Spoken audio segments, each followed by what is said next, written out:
my information is in this. How do they do this?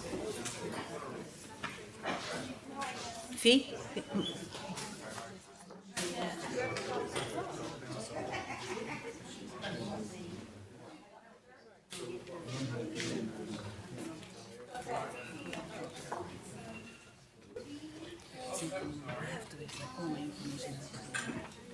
What do we need?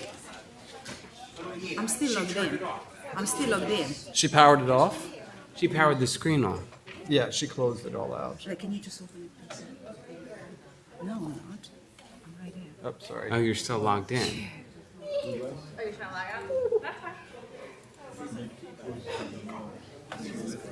I told her to mute it, so because we don't need it. Right. Are you going to give them cards or no? Questions?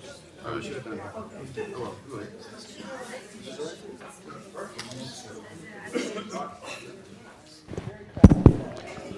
All right, welcome back.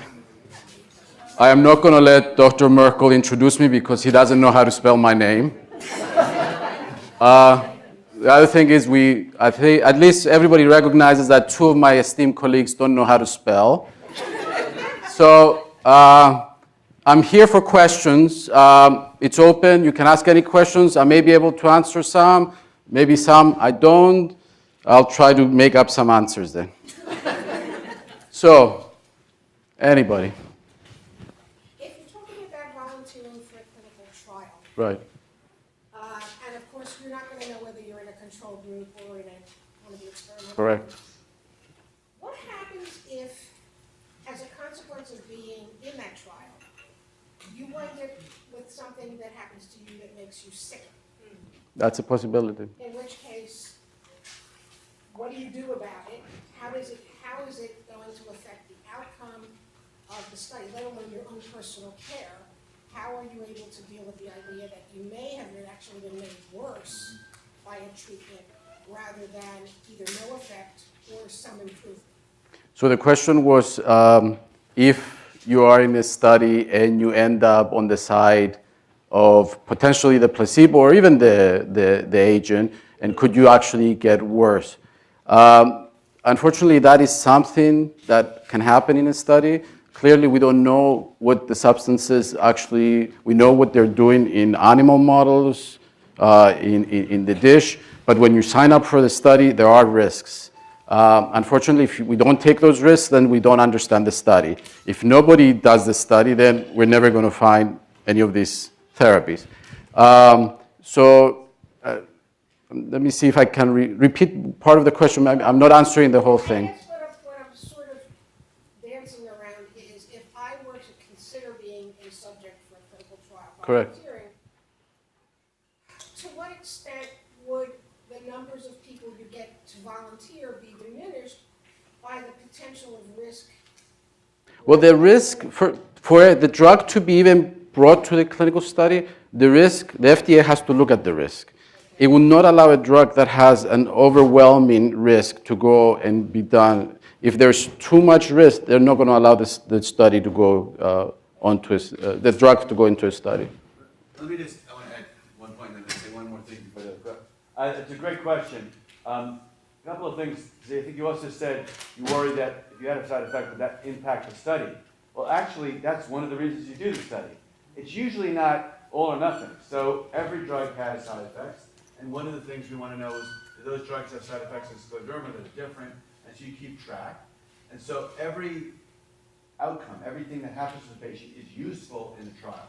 In terms of the risk, oftentimes, especially with scleroderma, by the time the drug gets to us, it's been tested in lots of other patients, often in other diseases. And so we have a very good idea of what the risks and benefits are of the study. So it's a great question to ask for a trial. If it's a very, what we call early phase, where it hasn't been in other people, different risk. But you have to understand we do it very carefully. We might do, we'll do 8 patients first, see if there's a problem, and then do the next 8. When you get to these big trials, the drug has been tested in usually a lot of patients, and we have a good idea. There's also a separate group of people that oversee the trial. If there seems to be more of a side effect, if everyone's hair goes on fire in the treatment group and not, I'm using silly just to, not in the placebo, then they say maybe we should stop. But there's a lot of oversight, but there is risk. There's risk in all the drugs we take also all the time. So, you know, if you read the Tylenol bottle, you would never take it. You have to sort of understand the balance. So what's a very rare and what's a common? But one of the risks of experiment is, no. But I think we talked about it. So I wanted to also just remind you when we ask the questions that this is not, I know you know this, but it's not the right time to ask personal questions about your disease or et cetera. It's more general things about scleroderma. I mean, you can phrase it in a different way though. You have docs, so. Well, very good. What? Well done. Yeah, We knew it. People be cut out of a study if they start getting worse or so? Can you do it? I mean, is that No. kind of? You can, when you go into a study, if you want to stop being in the study, you can just stop being in the study. So that's part of the study. When you sign that, it doesn't mean that you have to stay. So if you are not happy with, and a lot of patients end up not feeling right, they stop, they get out of the study. Right. We follow until the end, though, what has happened to you, regardless if you stay on the drug or not. What kind of international coordination is there being done for scleroderma? In regards to what? To research? Research, information sharing, it sounds like it's a bit ad hoc until studies are released. No, actually, scleroderma is one disease that it's really not as such. There is a huge, just to give you one example, the USTAR database is a huge multi-center trial, a database from all over the world, and everybody has decided to do this to put, I'm talking about countries, Iraq, we're talking Malta, and they've all joined together the data so they can actually understand the disease better. Because sometimes working on your own is much more difficult to understand the data. And I need to understand how German scleroderma looks and how Australian scleroderma. And for some reason, this disease, no, it has been, collaboration are excellent. There is a Scleroderma Clinical Trials Consortium here in the United States, which has brought together a lot of the centers here in the United States. But the USTAR is beyond that. It's United States, it's Canada, it's every country possibly. Greece, Israel, you name the country, they are in there. They have decided we're going to be part of it. Even if they don't get their name on the study, they have brought it in because they want to give that data, and whoever works on the study can get their name regardless. So I don't agree. Maybe other diseases, there's too much competition, but this disease actually has brought many, many groups together, and it works very well, actually. What about the standards for the study with all the countries mixed in? Who has the toughest standards and who sets the criteria for that? The United States has some of the toughest standards. So I would say you are in the country that does the most to protect the patient, does the most but also does the most research as well. And I mean, clearly a lot of these therapies come from the United States, but many come from Europe as well. But as far as regulation, I would say we are at the highest level. So is the United States actually leading the study then? Some yes, some no. It depends on the study. I mean, there's very strong research being done in Europe. I mean, Right. you know that in Switzerland, in Germany, In Italy, England, Italy, very, very strong, and France, very strong research is being done in those countries. So are we actually in collaboration with? Oh, yeah, absolutely. I mean, many of these studies are multi-center, Well, which means that like the trial that we just showed up, the dual-2 trial, dual 1, the Macicenten, that was a trial that if you saw the names, it was American names, Italian names. There's people from all over the world, right? Hungary. So this is The group of us that led that trial, which I was one, U.S., Canada, United Kingdom, Italy. And it's the same sort of group of centers that work closely together, and I think we have a good community that will do stuff together. I mean, sometimes you do your own thing, sometimes you work together, but we need to work as a community, otherwise we're not going to get the work done. So interestingly, I was on one of the meetings, I don't remember which one that was. That was for the lung study. They got together the investigators to, we got it, standardize the skin scoring. That's Okay? really what I'm. So what happens is they pull everybody together, because the way how I learned from our mentor, it's actually a little bit different from how Dr. Merkel does it, and then another doctor. So they said, let's I do it right, standardize Yeah. We are not so good about it. So anyways, they were standardization of the skin scoring. So there was somebody from Italy, there was somebody from England, there was somebody from Switzerland. So we were all standing there, and then somebody else was running it from the US. And we were all trying to kind of do it in a similar way, so everybody would be doing it similarly. These are all researchers from all over the world. We all do skin scoring, and there are these little nuances and little differences, and then we try to standardize it so everybody is like learning it. So for the study, everybody will be doing the same numbering, So it's valuable. It can be analyzed. Otherwise, I'm doing my stuff, they're doing their stuff, which is always good, because we look at, we call it the intra-observer error, which means that I'm doing it over and over and over. Am I consistent? Right? When you're cooking or baking or something, are you doing the same thing, always adding the same sugar or whatever? Am I consistent with my own exam? So it seems like we are consistent with us. But sometimes he and I may be consistent because we're doing similar scoring, but Dr. Merkel tends to score less than I score. So, and then there is somebody else who tends to score higher or lower or whatever. So, but that's fine, because you compared to yourself are the same. But when we are in the same study, and I may not be present, and he does the scoring, we have to score similarly. So we call it standardized. So that was very interesting for me to see that all of us from all over the world, somebody from Italy was doing the same thing I was, and he says, this is so dumb. I've been doing this for 55 years, always the same way. I don't understand it. But then we all kind of modified it, and it was actually very interesting. We were going through stations, and we were giving in the papers, and they were comparing us how we're doing it, because we had to pull it close so we would be, as I said, consistent. But that's just one example. I felt that would be something that would explain, would give you a good answer. But it happens in many other areas, like when we look at lung, imaging. That has to be also, we call it standardized. So everybody in Tel Aviv, France, whatever, everybody is doing it in exactly the same way for the study point of view, so it can be analyzed. And we're not getting the right data because we're not doing it the same way. Data may be there. Okay? Other questions? Yes. Go ahead.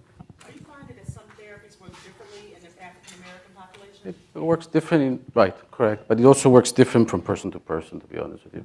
It's not just, like Peter was saying, and who knows what we are all made up of and where we come from. But it works very different in different populations, and we are aware of that. And again, every time we start a medication, it is really like doing a trial on a single person. Irregardless, if you go to your doctor and you have a pneumonia, and they're going to give you an antibiotic, it's a trial right there. It might work or it might not work. We know that it most likely is going to work, but there are 10% that it's not going to work. And we need to keep that into consideration. The same thing with medications for any disease. We know it works for this amount of patients. We're going to use it, and then we wait and see. And if it doesn't work, then the biggest mistake is to continue to push when you know that it's not working. It's important at that point to pull back and try something else. So I just want to make the point that many of you will You guys are interrupting me a lot today. I didn't interrupt you. I waited till you were done. And so that President Obama last year announced the initiative called the Precision Medicine Initiative. You may have heard of this. It's a big initiative by the government and NIH to do precision medicine. So really, the idea is that we are all different, and there may be different signals that tell us why you may react well to this drug, but not to that drug. And so to your point, it's less saying, are you black or white or tall or short, but really, are there particular genes, for example, that you have that say you'll react, or does your disease have a certain gene that's turned on or off and tell you that you're going to respond better to this drug or not? In the cancer world, they've been doing this for a longer time, and it's very successful, especially actually here at Penn, championing a lot of that, which is look at that particular person, look at what their lab tests show, look at what the cancer itself, and pick a therapy that's more tailored. We're thinking about, that's why we want to do these genetic studies, that's why we're trying to do it. So we look, maybe this person has this profile and this gene, and they'll react better to that drug. And so that's where we're trying to go in medicine in general, and scleroderma is no exception. So exactly like Peter is saying, if we do a skin biopsy and we do a genetic evaluation of that skin biopsy, we're getting close to that. And we're going to know, all right, this person has this markers positive, this, and every one of you is going to be different. Everyone is going to be unique. Then we can actually know to be better than just me throwing a medication at you. I can actually design it based on what I see there. But we're not there yet. We're there for cancer, but we're getting there for autoimmune illnesses as well. I heard of a kind of company that has genetics based for it has to be psychiatric medication. They say which and they can tell you pharmacologically or something like that which drug you might More be responsive, right? Is this something for a lot of things? Right. Right. Correct. They're doing it with skin biopsies right now, trying to figure out, and that's why repositories like SCAR can potentially analyze and look at the genetic makeup of each person's difference in disease. And if you actually take all of you in here, and if we, in the future, you're going to see that you're very different from each other. And well, CellSep works with the one person, Cytoxan probably works better for the other person. But right now, we don't know. We just give you one and see if it works. And then if that doesn't work, we go to the next. That's as good as we are right now. Are you guys able to speak to any of the GI advances studies? I recognize that you're not GI doctors, but are you able to just give some insight as to what's going on? Any kind of Ask me. Go ahead. That's why I'm here. I think he's asking. Tell me advances or any studies or anything out there similar to what was explained here today? The one area that is a little bit interesting with GI, they have found antibodies, anti-MRM3 antibodies, anti-muscarinic 3 antibodies. These are antibodies that are seen in Sjogren's, but they're seeing them more in patients with GI manifestations. So we don't know if they're directly pathogenic towards the GI manifestations, but if we see that this is truly the case, we can potentially manipulate them. And by actually depleting the B cells, that is something that is exciting in GI. I can tell you specific things for different parts of there's work that is being done for bacterial overgrowth. There are works that is being done for esophageal involvement, gastric involvement. There's many different things, but if you wanted one big one, I think the one I just told you is an interesting one. If there are antibodies that are directly pathogenic on the GI tract, and if we can manipulate them, that would be something nice to do. So maybe a study with B-cell depletion for scleroderma GI disease might be in the future. But is there any studies right now in the GI division? In this GI division, no. Okay. Right, no. Thank you. With respect to the biomarkers, is there a standard genetic profile that can be done that identifies all biomarkers, or do you have to use... We keep finding new ones. We keep finding new ones every so often. So again, which ones do you study? So there is, for right now, skin biopsy biomarker. There's a 4-gene marker, there's a 6, there's a 9. They've used the 4-gene biomarker for a recent study looking at a TGF-beta inhibitor, and it looked like it correlated with the skin manifestation, the skin tightness. So that's very promising. So if we can actually use it to actually work for our studies, then could we potentially use it to predict disease progression in the patient? We're not there yet, but... I guess the question is there just a generic genetic test that can be done so that you can go back and say, okay, this biomarker has been identified, okay, now I can go back to this genetic... Well, we have some of the antibodies are predictive. So we know that SCL70 is more related to diffuse disease. We know that anti-centromere antibody is related to limited disease. We know that RNA polymerase 3 is more related to a rapidly progressive disease. So we do have some stuff, and we do test this stuff on you, actually, if you realize it or you don't realize it. And we actually try to predict on that if you're a patient that is going to move fast or not move fast. you're at high risk for cancer, you're at high risk for scleroderma renal crisis, you're high risk for pulmonary hypertension. So we actually are doing already some of this stuff that are readily available. What we want is more of those markers. So when you come, I can actually do, instead of 3 or 4, I can do 15. And here I can tell you, all right, high risk scleroderma renal crisis, high risk for this, low risk for this.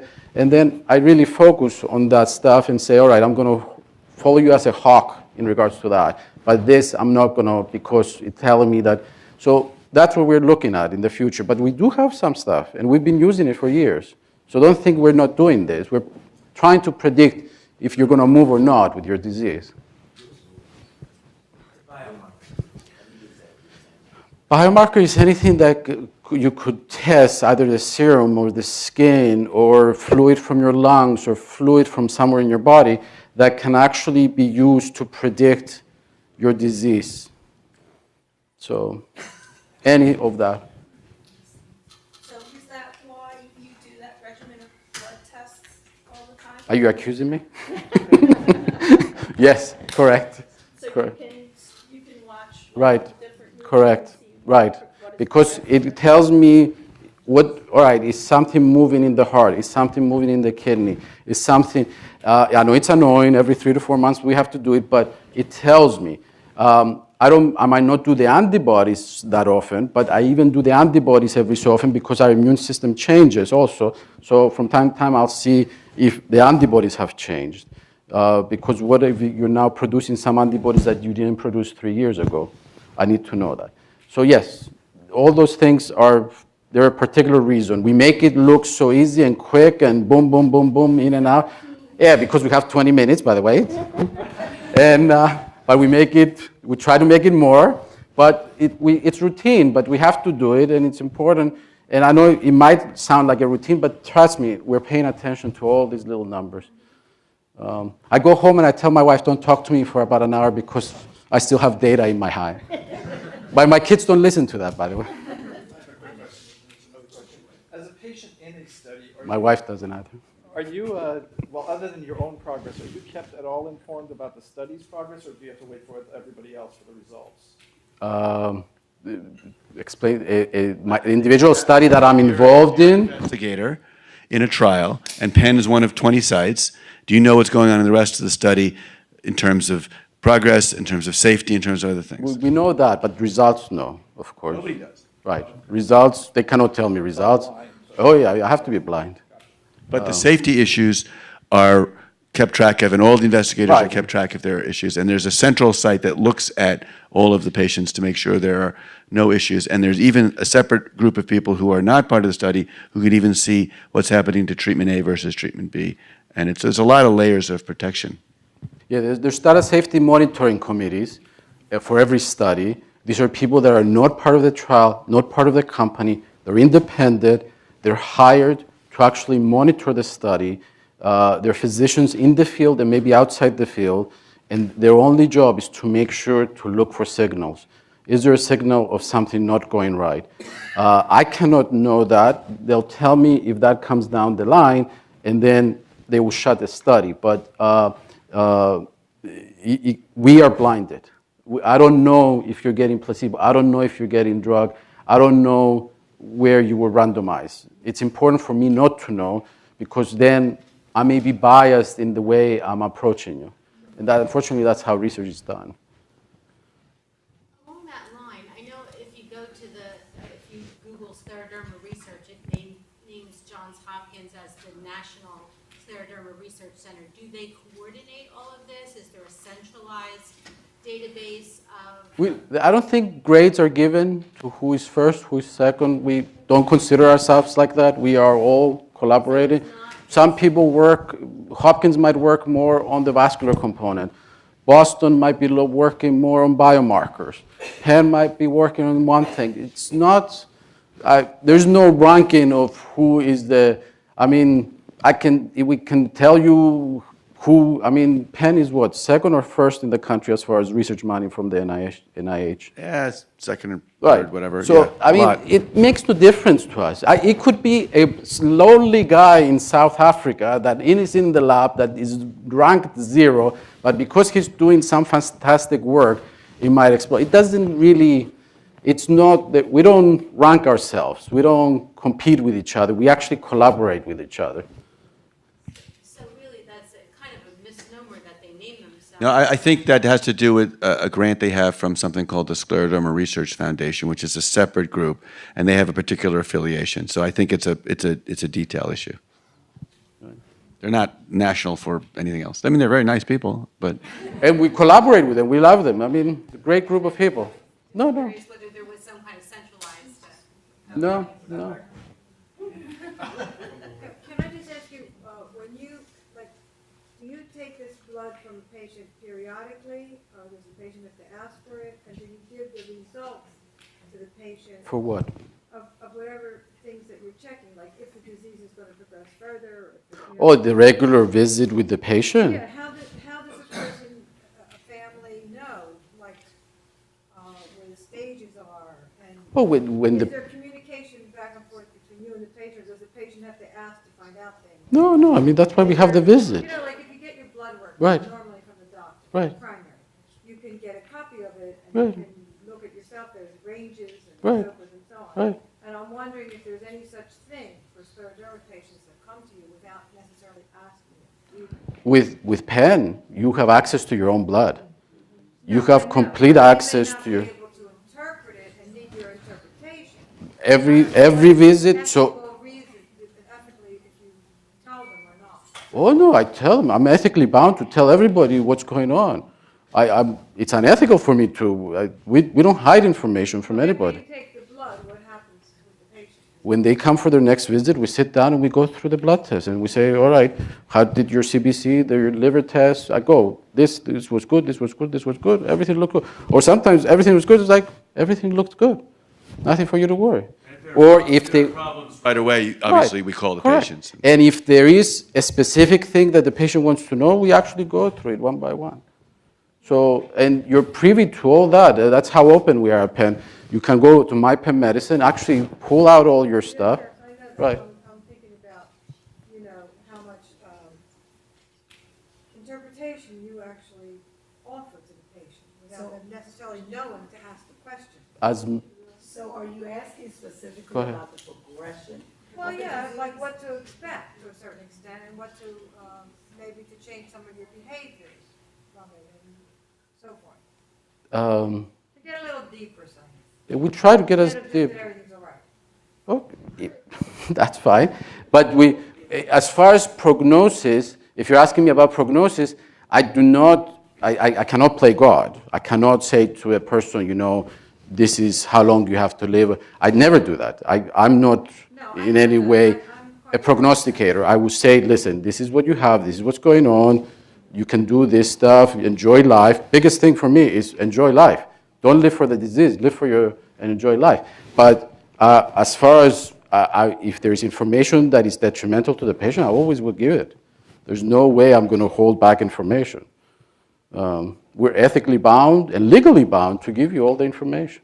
And that's why Penn is so open that you can actually access everything and anything from your chart. So you can actually see it. Sorry.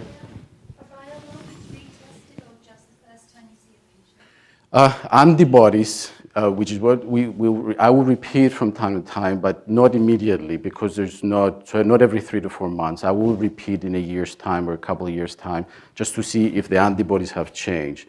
Now, the newer biomarkers, which may have effects, may relate to how you respond to therapies, we haven't used them in clinical. In research, it looks like you can actually check them from point A before the therapy and check them after therapy, and there's changes. So if they come into clinical use, then we probably will be using them that way. As far as blood tests, I do blood tests every 3 to 4 months, irregardless, on everybody, just to see the kidney, markers for the heart, markers for the liver, CBC, typical stuff. just to see if there's progression of the disease.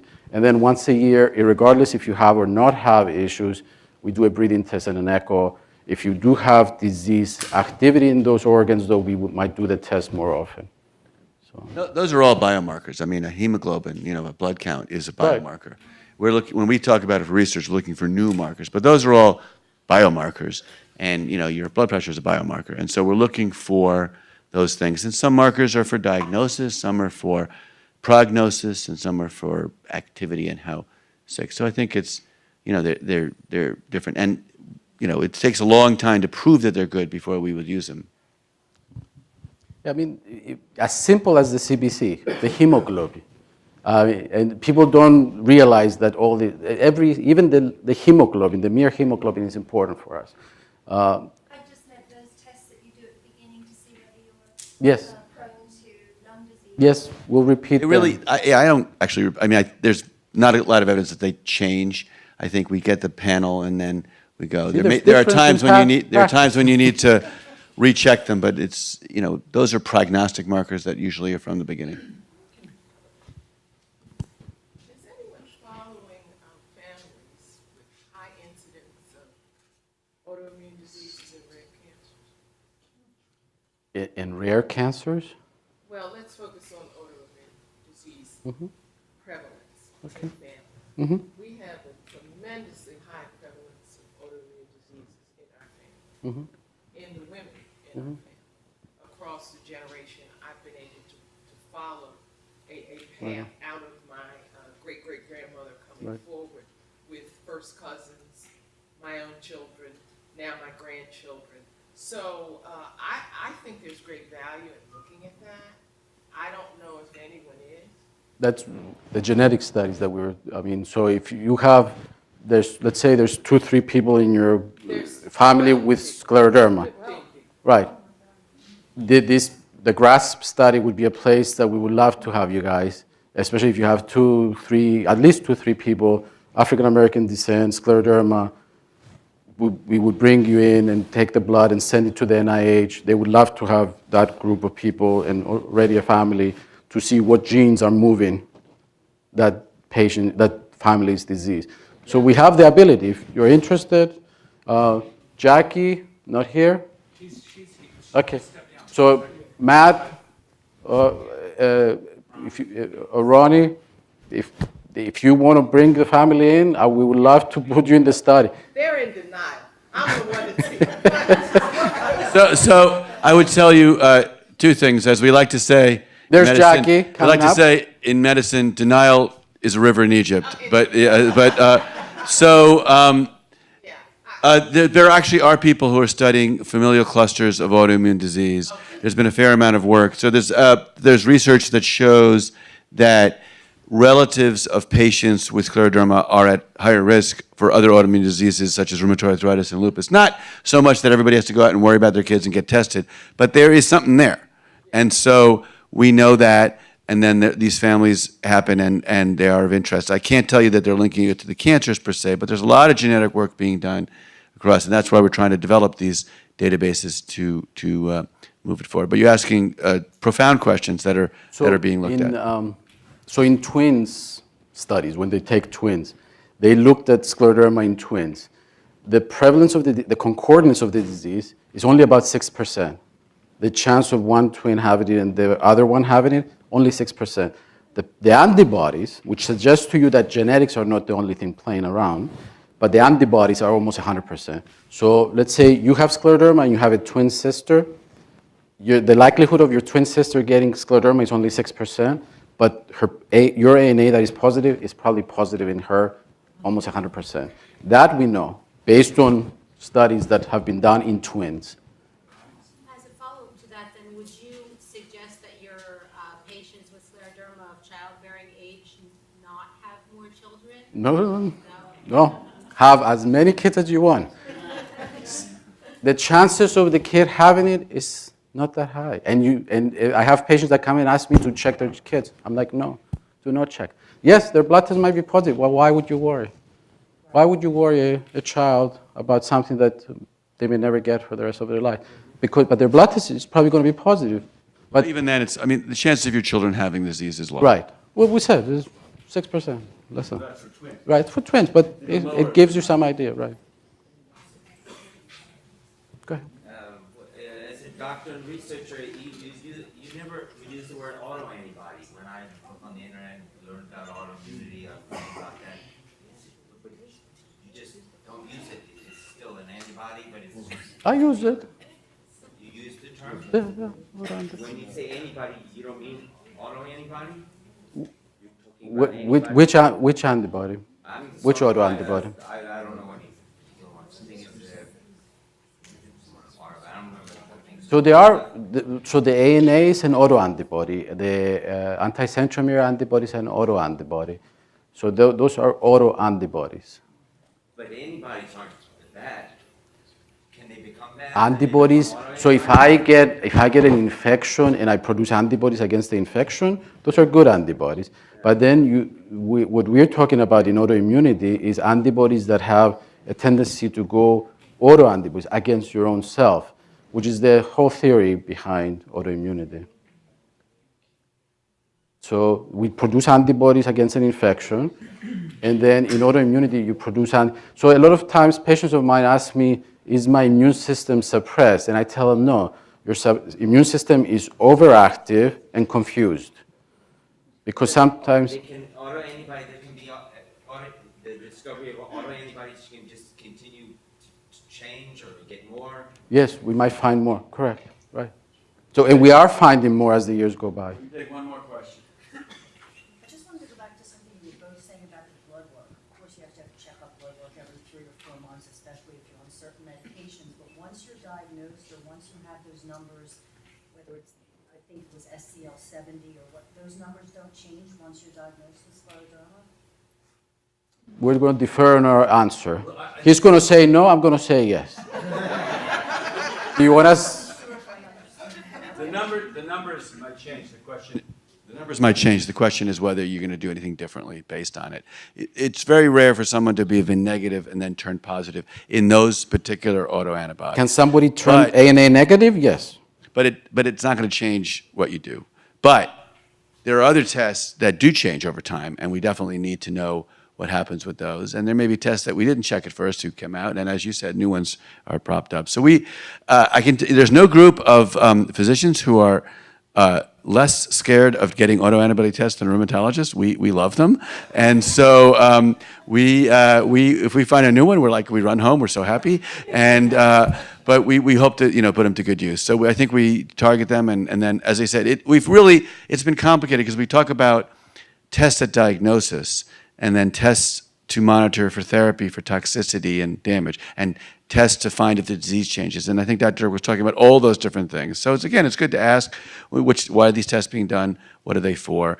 And so that's why we get stuff. It's not, yes, we get very thirsty, but that's not why we're getting the blood.